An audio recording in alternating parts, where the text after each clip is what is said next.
Hello, guys. Welcome to the channel. Today, I want to discuss some important reasons why expats may regret relocating to the Philippines, including outlining potential drawbacks, cultural realities, and individual considerations. This vlog may potentially help some future expats make well informed decisions. Comprehending these obstacles can enable newcomers to adjust, get ready, and succeed. Stay tuned.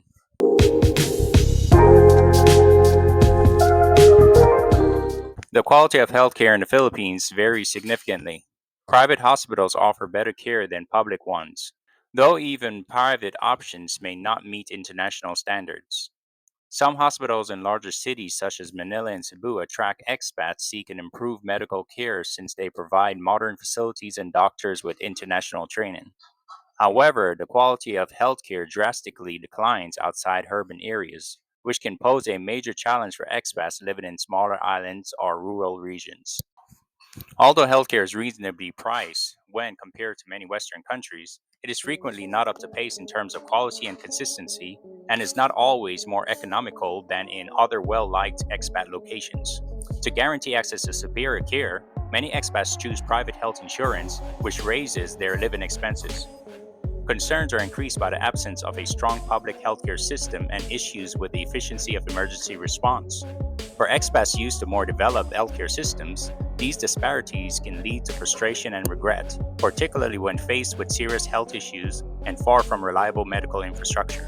The Philippines' poor infrastructure development has a big influence on expats' day to day lives, with issues including decaying roads, erratic public transportation, frequent traffic congestion, and inadequate telecommunications networks. The country has the worst infrastructure out of the Asian five. Cities like Manila are notoriously congested, with commuters suffering greatly from significant daily traffic delays. Overcrowding, deteriorating infrastructure, and technical issues plague public transit, causing delays and annoyance. Furthermore, basic utilities like the internet, water, and electricity might be costly or sporadic, which is very different from what many expats expect from their own countries. For expats, these infrastructure problems can lead to serious practical challenges that interfere with social activities, work schedules, and basic necessities. Disillusionment results from the frequent traffic jams and travel delays that compromise the convenience that many expats desire. The Philippines is extremely susceptible to environmental problems that make life more difficult for locals and expats alike. There are around 20 typhoons in the country each year, and as ocean temperatures rise as a result of climate change, their intensity is predicted to grow. Communities, infrastructure, and agriculture have all been impacted by the increased frequency and severity of flooding, landslides, droughts, and forest fires. In addition to typhoons, the country has to deal with problems including deforestation, increasing sea levels, air and water pollution, and threats to environmental activists. These climate hazards are especially prevalent in urban areas, such as the densely crowded Manila metro area, which makes it challenging for expats to feel safe there. Natural disasters have serious negative economic effects, reducing GDP and upsetting livelihoods. Damage to infrastructure and a shortage of resources can also have an indirect influence on expats. Concerns regarding safety and future living circumstances are heightened by the general susceptibility to natural catastrophes. Not many expats are prepared for the planning, adaptation, and resilience required to live with these environmental threats. The potential for frequent disasters might lead to anxiety and regrets about moving to a country that is so vulnerable to natural disasters. Despite significant obstacles, many expats go to the Philippines in the hopes of finding employment or launching their own enterprises. Legal restrictions that limit employment opportunities, bureaucratic red tape, and complicated visa and work permit procedures are all faced by foreign workers. Restrictions on foreign ownership restrict economic options, and functioning efficiently is hampered by the skill gap in the workforce and underdeveloped infrastructure. Additionally, new rules have been passed that essentially prohibit the employment of certain foreign workers, making it practically hard to work lawfully without utilizing visa services or negotiating convoluted legal processes. For expats accustomed to more open work environments, the work culture's emphasis on hierarchy and formal address, as well as the bureaucratic, occasional poor decision making skills, may be a challenge. For expats who moved expecting greater work possibilities, the restricted employment opportunities for expats and occasionally lower than expected pay can cause regret. Even though living expenses in the Philippines are generally lower than in Western countries, Expats frequently encounter unforeseen costs and financial difficulties. Housing expenses can be quite high and take up a large amount of the budget, particularly in well known expat neighborhoods.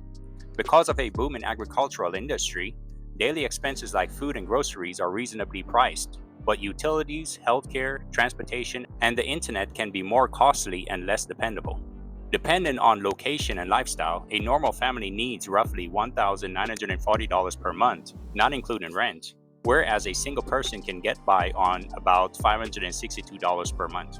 When expats discover that their cost of living is more than they had expected, or that they are having trouble making ends meet on fixed income, these variables might complicate financial planning and cause them to feel frustrated and regretful. Problems with cultural adjustment are a major factor in expats' regret. Many people claim to have experienced culture shock as a result of everyday inconveniences like traffic, inadequate infrastructure, and social behaviors that are different from their usual norms. Social hierarchy, local customs, and language difficulties can make social integration challenging. Despite the generally friendly locals, expats may find it difficult to form meaningful social relationships or feel alone. Additionally, it can be emotionally taxing to witness the presence of poverty and the inequality in living standards. These social and cultural barriers can impact an expat's sense of belonging and general contentment, making adaptation exceedingly difficult and making some people regret their relocation. For expats, navigating the legal and visa processes adds another level of difficulty.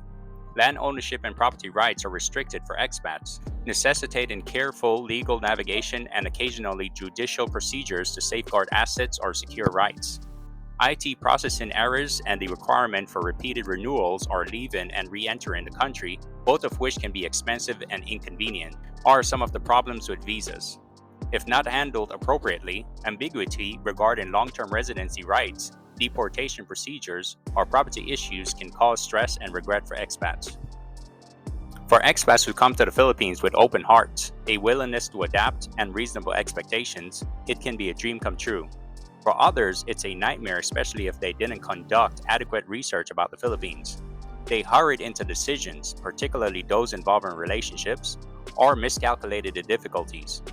Living in the Philippines calls for tolerance, adaptability, and cultural awareness. Successful people typically plan ahead, interact with the community, and enjoy the differences. You may guarantee your experience as an expat in the Philippines by turning it into a rewarding chapter in your life rather than one that is full of disappointment by learning from the regrets of others. All right, guys, that is all for today's show. If you have any questions or comments, please comment down below. Thank you all for watching. Until next time, have a good day.